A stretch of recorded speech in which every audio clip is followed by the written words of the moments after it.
PDS server ડાઉનથી હાલાકીનો માહોલ સર્જાયો છે। ભાવનગર શહેર અને જિલ્લાની 704 સરકારી દુકાનોમાં જથ્થો ન પહોંચતા ઘર્ષણ પણ થયું હતું। નવા ટેન્ડર પ્રક્રિયા અને સર્વર ડાઉનથી હજુ પણ 30% જથ્થો નથી પહોંચી શક્યો। છેલ્લા 5 દિવસોથી લાભાર્થીઓને ધક્કા ખાવાનો જ વારો આવી રહ્યો છે।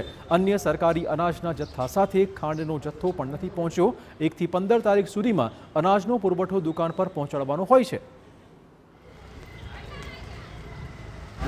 ભાવનગર સહિત સમગ્ર ગુજરાત રાજ્યમાં પીડીએસનું સર્વર છેલ્લા 4-5 દિવસથી ધીમું ચાલી રહ્યું છે।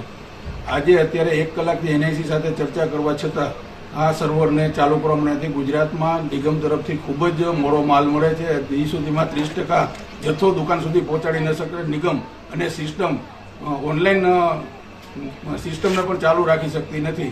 આથી ગ્રાહકો પરેશાન થઈ રહ્યા છે અને દુકાનદારો સાથે ઘર્ષણ ઉત્પન્ન થઈ રહ્યું છે।